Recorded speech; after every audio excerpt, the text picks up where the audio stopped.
परत जर असं केलं ना तर तुम्हाला चांगलं उत्तर मिळेल। माझ्या बापदादांनी कधी बारदाना चोरला नाही।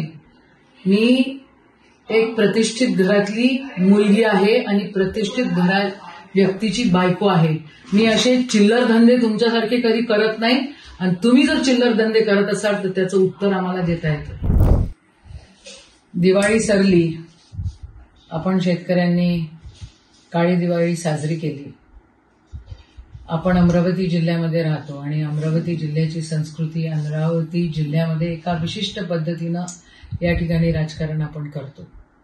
आतापर्यंत करत होतो, पण मागच्या या 10 वर्षांमध्ये काही विचित्र लोक या राजकारणामध्ये आलेले आहेत आणि त्यांनी अमरावतीचं नाव अतिशय खराब केलेलं आहे। एकदम हलकटपणाची वागणूक त्या ठिकाणी ते देतात। मलाही हा अनुभव ह्या दिवाळीच्या दरम्यान आला।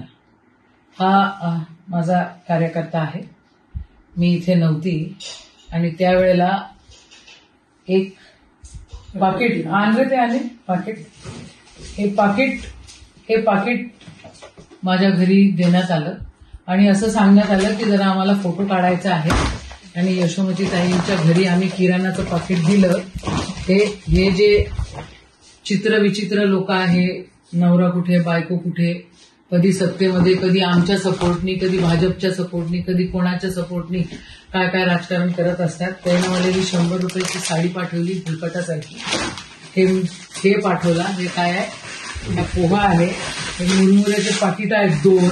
हा डब्बा मोठा दिसला पाहिजे म्हणून 2 मुरमुऱ्याचे पाकिट आहे। याच्यामध्ये जे सोयाबीन पाठवलाय, हे बिस्किट, हे मला असं वाटतं हे शाळांमध्ये जे काही वाटप होतं ना त्या शाळांमध्ये त्याचं हे तेल पण त्याचंच वाटलं जातं।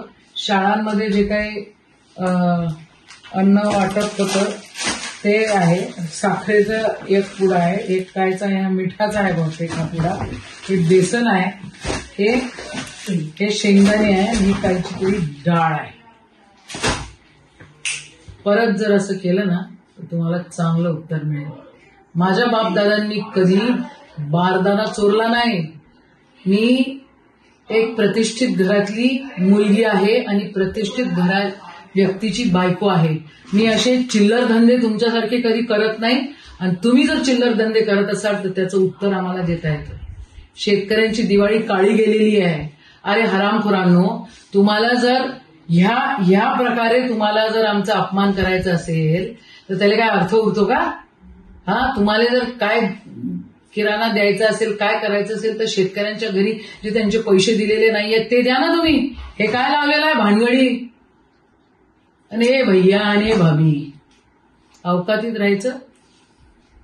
मी काय पहिल्यांदा पडली नाही आणि मी पडली, निवडून आली, नाही निवडून आली, मंत्री झाली, अजून काय झाली तरी माझ्या स्वभावात कधी फरक पडत नाही। मी माझे पक्ष बदलत नाही, मी सरड्यासारखे रंगही बदलत नाही।